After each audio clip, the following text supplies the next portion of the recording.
उत्तराखंड लोक सेवा आयोग ने लोअर पीसीएस का कंप्लीट सिलेबस अपडेट कर दिया है। हम अपनी इस सेशन में बात करेंगे जो लोअर पीसीएस के प्री एग्जाम का सिलेबस है वो क्या है। हम दो सेशन में बात करेंगे। सेकंड सेशन में हम लोग मेंस के सिलेबस पर डिस्कशन करेंगे। जो प्री का सिलेबस है, सबसे पहले तो पैटर्न समझ में आ जाए। पहले की तरह 150 क्वेश्चन आएंगे जो 150 ही नंबर के होंगे। 2 घंटे का आपको टाइम दिया जाएगा और इस 150 क्वेश्चन को करने के लिए आपको 2 पार्ट में क्वेश्चन कंडक्ट कराया जाएगा, क्वेश्चन पेपर कंडक्ट कराया जाएगा। जो पहला पार्ट है वो 100 नंबर का होगा। इस 100 नंबर के सेशन में कंप्लीट सामान्य अध्ययन जो जर्नल स्टडीज़ का सेक्शन है वो आएगा। इस जर्नल स्टडीज़ के सेक्शन में टोटल 10 यूनिट है। अगर ठीक से देखा जाए तो 10 यूनिट 100 नंबर की, मतलब लगभग 10 नंबर की एक यूनिट आप लोग इसको देख सकते हैं। अब इस 10 यूनिट के अंदर क्या क्या है, तो जो सबसे पहली यूनिट है वो सामान्य विज्ञान एवं कंप्यूटर से संबंधित आधारभूत जानकारी है। इस सेशन के अंदर इस यूनिट के अंदर आपको कंप्यूटर और जो आपका साइंस वाला पार्ट है, प्लस साइंस एंड टेक्नोलॉजी वाला पार्ट है, प्लस जो अपडेटेड कहने का मतलब जो करंट अफेयर्स से रिलेटेड नई जो रिसर्चेस है हमारे इस साइंस से रिलेटेड, वो भी आपको इसी पार्ट के अंदर देखने को मिलेंगी। तो एक कंप्लीट जो पार्ट है वो आपको 10 नंबर के आसपास का देखने को मिलेगा। एक चीज और है, ये जो भी अपडेटेड सिलेबस है, इस अपडेटेड सिलेबस की हम लोग 3 नवंबर से क्लास स्टार्ट कर रहे हैं। आप लोग हमारी एप्लीकेशन पर जा कर के क्लास को अटेंड कर सकते हैं। जो लेटेस्ट पैटर्न पर है और सिर्फ लोअर पीसीएस को ओरिएंटेड ही हम लोग उस सेशन को ऑर्गेनाइज कर रहे हैं। सेकंड जो यूनिट है वो भारत का इतिहास तथा भारतीय राष्ट्रीय आंदोलन, मतलब ये 2 पार्ट के अंदर हम लोग सेशन देख रहे हैं।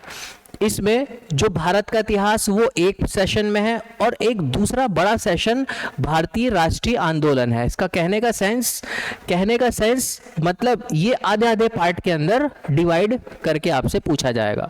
इसके अंदर जो रेशियो इसका पोर्शन का रहेगा, लगभग उतना ही रेशियो भारतीय राष्ट्रीय आंदोलन का रहेगा आपके एग्जाम के अंदर।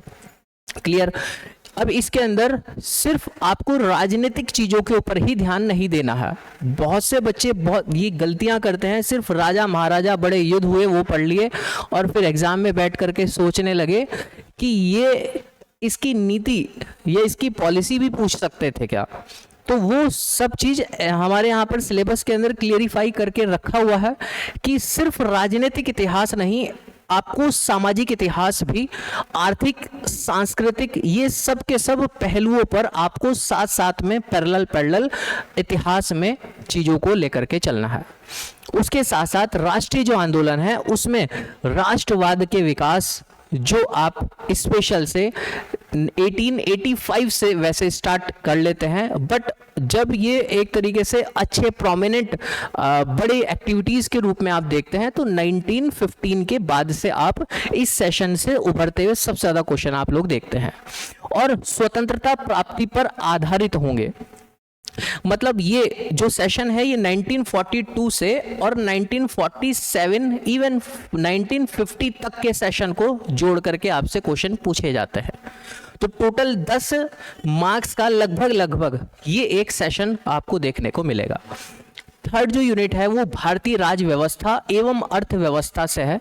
मतलब लगभग आधे पोर्शन में इस सेशन को या फिर इस यूनिट को डिवाइड किया है। भारतीय राज्य व्यवस्था से आपको यहाँ पर थोड़े से ज़्यादा क्वेश्चन नज़र आएंगे और उसके अंदर टॉपिक भी रखे हुए हैं। भारतीय राज्य व्यवस्था एवं अर्थव्यवस्था के अंतर्गत भारतीय राज्य व्यवस्था, जिसके अंदर कंप्लीट आप कॉन्स्टिट्यूशन से रिलेटेड हर एक चीज़, प्लस जो भी आप गवर्नेंस वाला पार्ट देखते हैं, जो आप इम्प्लीमेंटेशन वाला पार्ट देखते हैं करंट अफेयर्स से रिलेट करके, वो भी आपको इस सेशन के अंदर देखने को मिलेगा। पंचायती राज व्यवस्था स्पेशल से पॉइंट आउट किया है, आपको ये वाला तो पूरा का पूरा एक्ट अच्छे से ही पढ़ना है। प्लस सामुदायिक विकास एवं भारतीय अर्थव्यवस्था एवं नियोजन की व्यापक विशेषताओं की समझ आपको हो, उस पर आधारित आपको क्वेश्चन यहाँ पर देखने को मिलेंगे। फिर नेक्स्ट जो यूनिट है, यूनिट नंबर 4, जो भारत और विश्व के भूगोल से संबंधित आपको यहां से क्वेश्चन पूछे जाएंगे।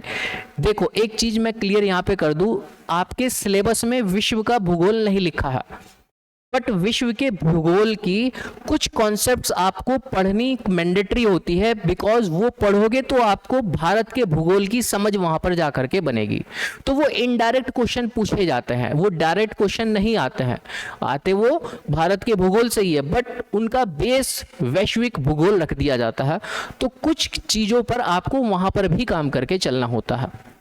नेक्स्ट जो यूनिट 5 है, ये पूरी समसामयिकी घटनाओं पर आधारित है, जिसमें उत्तराखंड मतलब 3 टाइप के करंट अफेयर आपको देखने को मिलते हैं, नेशनल, इंटरनेशनल और स्पेशल स्टेट बेस। वो आपको इस यूनिट 5 के अंदर लगभग 10 नंबर के आसपास को आपको यहाँ पर देखने को मिलेगा। फिर एक बड़ा सेशन है उत्तराखंड का इतिहास, जो उत्तराखंड की तीनों हिस्ट्री का एक बड़ा पोर्शन आपको इस बड़ी 10 नंबर की एक यूनिट से देखने को मिलेगा, जिसमें प्राचीन, मध्य और आधुनिक तीनों ही प्रकार के आपको इतिहास यहाँ पर पढ़ने हैं। प्लस एक एक टॉपिक खोल करके रख दिया है, स्पेशल से आपको पढ़ना क्या है। मैं आपको ये एक आश्वासन दे सकता हूँ कि ये वाला जो सेशन है, इस सेशन में टॉपिक वाइज हम लोग की जो फैकल्टी है वो चल रही है, एक भी टॉपिक नहीं छूटेगा।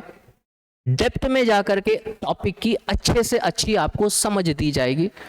इवन सिर्फ पढ़ा ही नहीं, लास्ट ईयर के जो क्वेश्चन पेपर है उसको कंपैरिजन करके आपको हमारे जो कोर्स चल रहा है उस कोर्स के अंदर कराया जाएगा। आप जाकर के वहां पर डेमो क्लास भी देख सकते हैं एप्लीकेशन के अंदर। 7th जो यूनिट है वो उत्तराखंड की संस्कृति से है, जो एक काफ़ी बड़ा पोर्शन है और अक्सर बच्चे मतलब इसको ढूंढते रह जाते हैं कि कौन सी बुक से इसको पढ़े।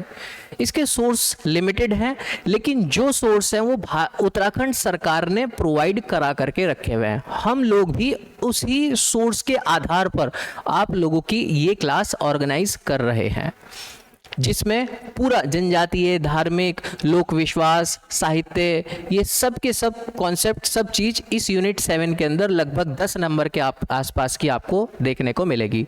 कई बारी कुछ क्वेश्चन ऐसे होते हैं जो यहाँ पर भी नज़र आते हैं और इतिहास के अंदर भी नज़र आते हैं। वो कल्चर वाला, आर्ट एंड कल्चर वाला पोर्शन आपको दोनों जगह मर्ज करके देखने को मिलता है। तो कन्फ्यूज़ आप हो जाते हैं कि ये क्वेश्चन इतिहास से आया है या फिर आपके संस्कृति वाले पोर्शन से, बट जो भी है दोनों सेशन आपको लगभग 20 नंबर के यहाँ पर देखने को मिलेंगे। फिर जो 8 वाला जो पार्ट है वो उत्तराखंड का भूगोल और जनानकी से संबंधित है, ये कंप्लीट। इसके अंदर भी एक एक टॉपिक बहुत अच्छे से कवर किया गया है। 8 यूनिट, ये भी लगभग 10 नंबर के आसपास की आपको यूनिट नजर आएगी। फिर 9th उत्तराखंड का आर्थिक, राजनीतिक और प्रशासनिक परिवेश। इसके अंदर उत्तराखंड मतलब हमारा राज्य किस तरीके से गठित हुआ, हमारे राज्य की इम्पोर्टेंट पॉलिसीज़ क्या क्या हैं, किस प्रकार की हमारे यहाँ पर सेवाएं हैं, क्या विशेषताएं हैं, वो सब इस पोर्शन के अंदर देखने को मिलेगा। इसी पोर्शन के अंदर हम पिछले 1 वर्ष की उत्तराखंड से संबंधित जो महत्वपूर्ण नीतियाँ या पॉलिसीज़ हैं, प्लस प्रोग्राम्स हैं, योजनाएं हैं, वो भी हम इस वाली यूनिट नंबर 9 के अंदर कवर अप करेंगे, जो आपके एग्ज़ाम में पूछी जाती है।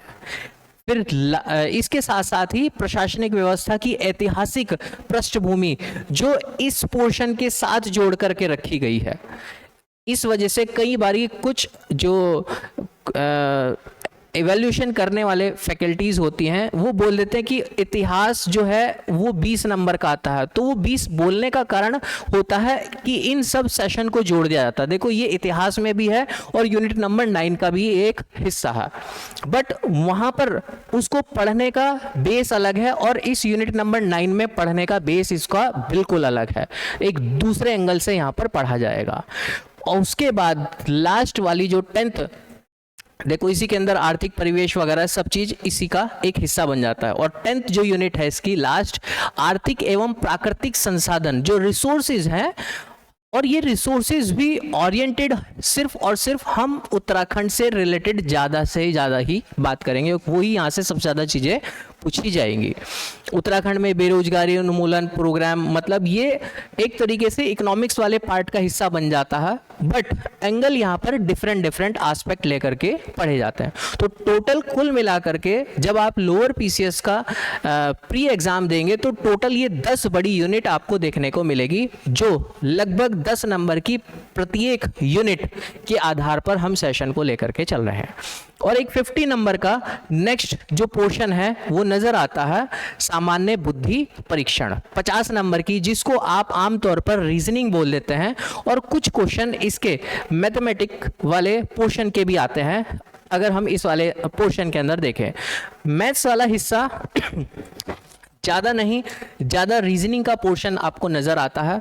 मैथ्स के आपको मुश्किल से 5-6 टॉपिक ऐसे हैं जो बहुत अच्छे कर देने हैं, उन 5-6 टॉपिक के बेस पर ही कुछ आप रीजनिंग के टॉपिक भी कवर अप कर जाते हैं, और उन 5-6 टॉपिक के बेस पर ही आप मैथ्स के मोस्टली क्वेश्चन भी आप कवर अप कर जाते हैं। मेरी आप लोगों से एक सलाह या मशवरा ये रहेगा कि आप जीएस के साथ साथ अगर 2 घंटे जीएस पर दे रहे हैं तो 2 घंटे आप यहाँ पर भी दीजिएगा। ये वाला पोर्शन ऐसा है जो आपको 100% एक्यूरेसी के साथ 50 में से 45 प्लस मार्क्स देने की कैपेबिलिटी या फिर क्षमता रखता है। और अगर आपके इस 150 नंबर में से 110 नंबर तक पहुँच आप जा रहे हैं आसानी से, तो आप प्री क्लियर हैं। 70% आप ऑन एन एवरेज बेस लेकर के चलिएगा, 70% तो आपको लाने ही लाने हैं, ये आपकी एक बेस लाइन है, और 70% से ऊपर आप कहाँ तक आप फाइट कर सकते हैं, लेकर के जा सकते हैं स्कोर को, वो आप देखिएगा। बट 70% आपकी एक बेस लाइन है। ये आपका प्री का था सिलेबस। मैं आपको नेक्स्ट सेशन के अंदर मेंस का जो सिलेबस है वो पूरा विस्तार से आपको समझाऊंगा। ठीक, आपको कुछ पूछना होगा, कमेंट बॉक्स खुला है। आपको ज़्यादा से ज़्यादा प्रैक्टिस करनी है क्वेश्चंस की, एप्लीकेशन पर फ्री ऑफ कॉस्ट जो है खुले हुए हैं, आप जा कर के चेक कर सकते हैं। और 3 नवंबर से हम लोगों का online special oriented lower PCS का बैच स्टार्ट हो रहा है। एप्लीकेशन का जो लिंक है वो डिस्क्रिप्शन बॉक्स में आपको मिल जाएगा। कुछ पूछना होगा, कमेंट बॉक्स खुला है। Thank you.